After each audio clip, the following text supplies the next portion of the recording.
করতে যেতাম বাবা, আমাকে পারলে সঙ্গে করে নিয়ে যায়, একা যাস না। মায়ের আদেশ ফেলতে পারল না। ওমর ফারুক রাদিয়াল্লাহু আনহুর জীবদ্দশার ঘটনা।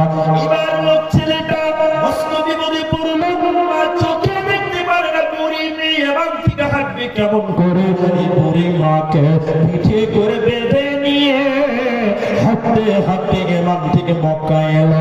হজের যাবতীয় কাজ সমাপনী দেওয়ার পর আমিরুল মুমিনিন ওমর খলিফাতুল মুসলিমিন ওমরের কাছে দিয়ে বলছে, আমিরুল মুমিনিন ওমর, আপনি বলুন, আপনি বলে দেন, আপনি বলে দেন, আমি আমার বিধবা মাকে, আমি আমার অন্ধ মাকে, আমি আমার বয়স্ক মাকে আমার থেকে হেঁটে হেঁটে নিয়ে এলাম, হজের যাবতীয় কাজ সমাপনী দিলাম, সাফা মারওয়া মুজদালিফা আরাফা মিনা, হজের যাবতীয় কাজ সমাপনী পিঠে করে করে করে নিয়ে করলাম।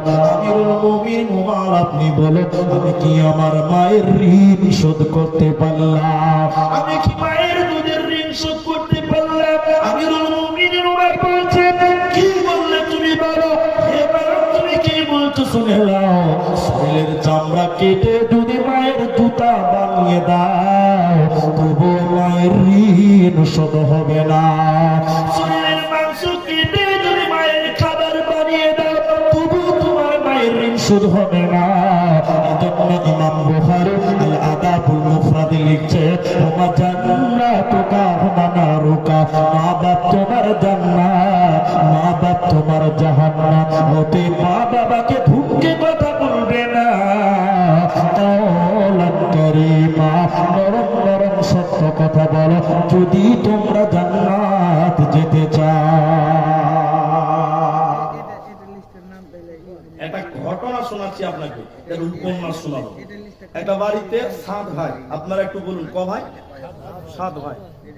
বড়টা মুলবি সাহেব, বড়টা কি বললাম, একদম হেড মাওলানা, মনে করেন ভাদু মাদ্রাসার হেড মুলবি, এত বড় আলেম। 7 ভাই, আর আমার মাটা হঠাৎ মারা গেল, কথা বুঝবেন আপনারা। এখন ওরা 7 ভাই, তোমার বাপ বেঁচে আছে, ওর বাপ কি রান্না করে খাবে না ছেলেদের কাছে খাবে? বলুন, আপনারা বলুন। ছেলেদের কাছে খাবে, ঘটনা ভালো করে বুঝবেন। এবার মা মরে গেছে, 7 ভাই ওরা আছে, বড়টা বড় আলেম। এবার পাড়ার চাচারা নিয়ে বসেছে ছেলেদেরকে, যে বাপের একটা ব্যবস্থা করতে হবে। পাড়ার চাচারা সব বসেছে ছেলেদেরকে নিয়ে, মুলি সাহেবটাও আছে, বল তোর মা মরে গেছে, তো তোর বাপ কি রান্না করে খাবে না তোরা কোনো ব্যবস্থা করবি? তো ছেলেরা বলছে, চাচা আপনারা যখন এসছেন তো আপনারাই বলুন কি করতে হবে।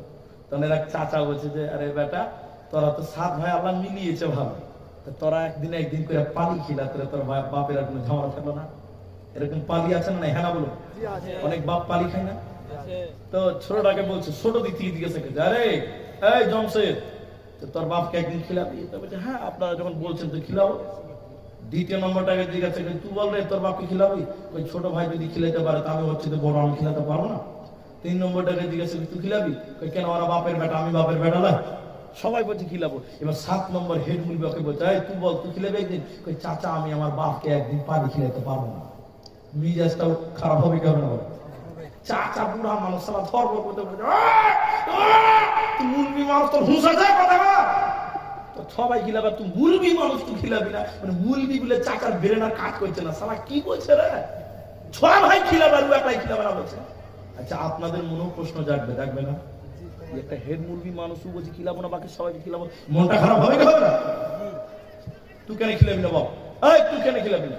এবার চাচাকে বলেছে, ভাতিজা মুলবি ভালো করে শুনেন, হাদিস বলতে লাগলো, ভাতিজা আবার মুলবি, চাচা আপনারা যে সিদ্ধান্ত করছেন সেটা আমার পছন্দ হলো না, শরীয়ত এটাকে গ্রহণ করে নাই। নবীজি বলছে, আনতা ওয়া মালুকা লিআবিকা, তুমিও তোমার বাপের, তোমার মালগুলো তোমার বাপের। চাচা, যতদিন আমার বাপ বেঁচে আছে আমরাই তো আমার বাপের, তাহলে আমাদের মালগুলো কার?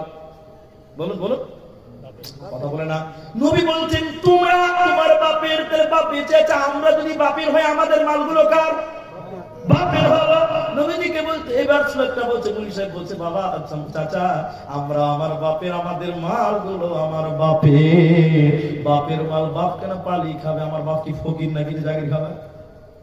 ও চাচা, আমার বাপ কি ফকির একদিন পালি খাবে? আমার বাপ বিরাট বড় লোক, 7টা বেটা আছে, ও আমার জমিদার বাপ কেন পানি কেন খাওয়ায়? চাচা আপনাদের সিস্টেম মানতে পারলাম না।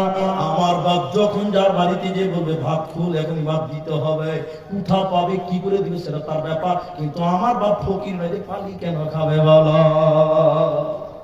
বাপ ফকির। নবীজি বলছেন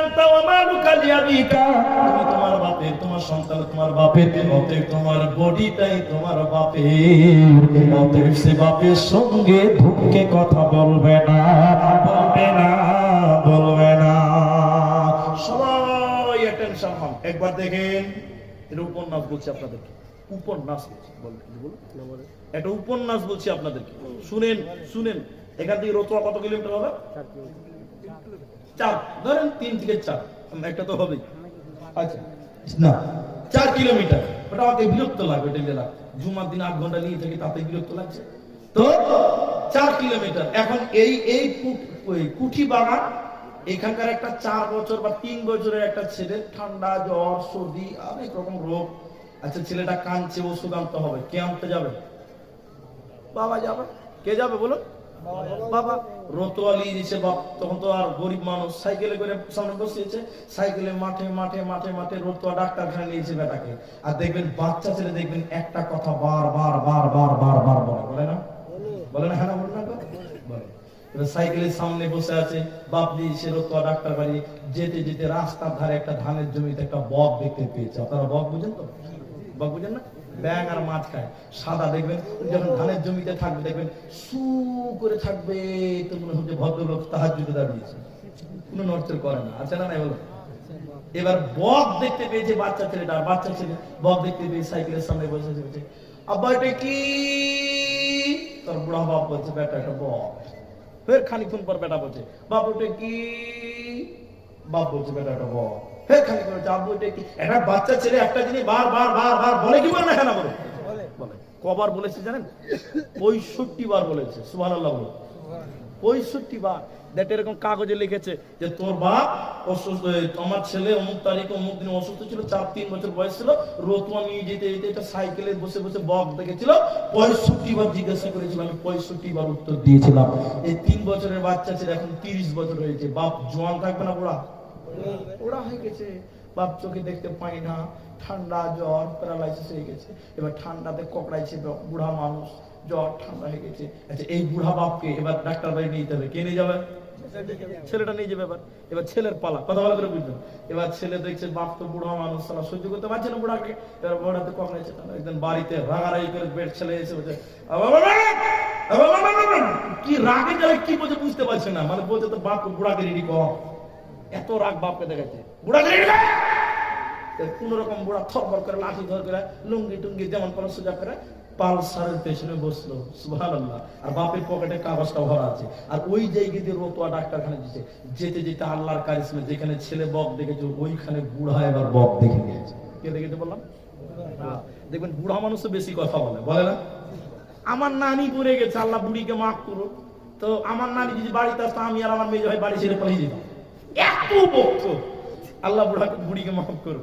তো এই বুড়া এবার সাইকেলে বসে, মোটর সাইকেলে বসে এবার বক দেখতে পেয়েছে, বেটা মোটর সাইকেল আছে, বুড়ার চোখে দেখতে পাই না, এরকম করে বড় বড় করে দেখে বলছে, জমির কি হলো? ওইটা কি রে বেটা? চুপচাপ বসে থাকো, ওইটা বক।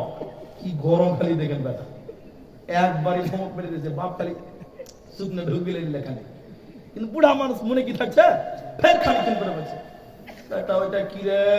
তুমি আবার বলছো? বললাম লক করে থাকো, ওটা বক। কবার হলো? দুবার হয়েছে। ফের খানিক্ষণ করে বলছে, জমির তোমাকে বারবার বলছি লক করে থাকো, বই খেতে তোমাদের সহ্য হয় না, কিন্তু লক করে বসে থাকো। 3 বার হয়েছে, কিন্তু বুড়া মানুষ ভাই মনে রাখতে পারছে না। ফের খানিক্ষণ করে বলছে, বেটা রে ভক্তি আছে তোমার দিকে। আচ্ছা এরকম ধমক দেয় কি দেয় না ছেলেরা? বলুন হ্যাঁ না বলুন, দেয় না? মোটর সাইকেলের পেছন দিকে ধারাক করে পড়ে গেছে বুড়া, শুকনো ঢুকিলা বলছে। এবার মেন জায়গায় এলাম, এবার দেখেন এদিকে। বুড়া এবার পকেট থেকে কাগজটা বের করে বলছে, বেটা অমুক দিন তোমার 3 বছর বয়স ছিল, একই রাস্তাতে সাইকেলে বসে তুমি একটা বক দেখেছিলা, সেদিন তোমার 3 বছর ছিল। একবার, দুবার, তিনবার নয়, সেদিন 65 বার তুমি উত্তর চেয়েছিলা, প্রশ্ন করেছিলা, আমি তোমার বাপ। সেদিন 65 বার বিরতিহীন জবাব দিয়েছিলাম। বেটা আজকে জওয়ান হয়ে গেছে, বুড়া হয়ে গেছি বেটা, আমার 3 বারের পর 4th বার লোড নিতে পারলে না। একটা উপন্যাস বললাম, বুঝার বিষয় বুঝে আপনাকে যেটা আমি বলতে চাইছি শুনেলেন। বাবা মা কোনদিন সন্তানের উপর বিরক্ত হয়নি। অতএব তোমার বাপ বুড়া হয়ে গেছে, বাপের প্রতি বিরক্ত হয় না। তোমার বাপ মা যদি বিরক্ত হতো, তুমি এত বড় হতে পারতে না, ছোটবেলায় মারা যেতে। একই রাতে তোমার মায়ের বিছানায়, তোমার মায়ের কোলে তুমি যখন নাবালক ছিলে, মা ভিজা কাপড় পরে শুয়ে থেকেছে, বিরক্ত হয় না। মা যদি সেদিন বিরক্ত হতো, বাবা যদি সেদিন বিরক্ত হতো, এত বড় মানুষ তুমি আজকে হতে পারতে না। হতে বাবা মায়ের প্রতি কোনোদিন বিরক্ত হবে না। শুনে নাও, তোমার বাবা মা মুশরিক হয়, যদি তোমার বাবা মা মুশরিক হয়, তবু তুমি তাকে কষ্ট দিতে পাবে না। তুমি বারবার তাকে বলো, না শুনলে তুমি গালি দিতে পাবে না। তোমার উপদেশ দেওয়ার দায়িত্ব আছে। তুমি বলো, বিচার করনেওয়ালা আল্লাহ, নামাজ পড়ে না, বিচার আল্লাহ করবে, মুশরিক আল্লাহ করবে। তুমি শুধু ওসিয়ত করো, খবরদার বাবা মাকে কষ্ট দিবে না। আল্লাহ তাবারক ওয়া তাআলা আদেশ করছেন, দ্বিতীয় নম্বর, নবী হে তুমি বলে দাও, যেন মা বাপের সঙ্গে ভালো ব্যবহার করো, খবরদার ধুমকে কথা না বলে, নচেত জান্নাতে যাবে না, পাবে না। 3 নম্বর হারাম নিষেধ করছে আল্লাহ, যারা বিয়ে করেছেন নতুন, যারা বিবাহিত জীবনে অতিবাহিত করছেন, তাদেরকে শুনেন গুরুত্বপূর্ণ কথা। ওয়ালা তাকতুলু আওলাদাকুম মিন ইমলাক, নাহনু নারযুকুকুম ওয়া ইয়াহুম। দরিদ্রর ভয়ে, খাবারের ভয়ে সন্তান হত্যা করো না। রুজির মালিক আমি আল্লাহ, আমার নাম রাজ্জাক। সবাই বলো, রুজির মালিক কে? আল্লাহ। কিন্তু এখন আপনারা বলুন, সন্তানের ভয়ে বাচ্চা নষ্ট করে দেয়, আছে না নাই? হ্যাঁ, একজনে যদি খালি 2টো মেয়ে হয়ে যায়, তাহলে স্ত্রীকে বলছে, খবরদার আর ছেলে বলে লিখি না। যদি 3টে মেয়ে হয়, তাহলে জামাইকে আপাচি লাগবে, পালসার লাগবে, আর বেটির বিয়েতে গয়না গাটি লাগবে। এরকম মন মানসিকতা আছে না? হ্যাঁ না বলুন, বহুত আছে। আল্লাহ বলছেন, যারা বিয়ে করবেন শুনেন, নবী আল্লাহ কোরআনে বলছেন, সন্তান হত্যা করিও না, তাও আবার খাবারের ভয়ে, রুজির ভয়ে। রুজির মালিক আমি আল্লাহ, আমার নাম রাজ্জাক। বলুন সুবহানাল্লাহ। একটা জিনিস আপনাকে বলছি, এই কথাটা শুনে যান, আপনার বিবাহিত জীবন সুখের হবে। আপনি মনে করেন মেয়ে মানুষ বুঝা, তাই তো? তবে সন্তান হত্যা করা যাবে না। এবার আমি বলছি, তাহলে একটা কানা লোক, ও বিয়ে করেছে, ইচ্ছা করলে 5টা 10টা সন্তান জন্ম দিতে পারবে, পারবে না? তাহলে ও কি সন্তান জন্ম দিতেই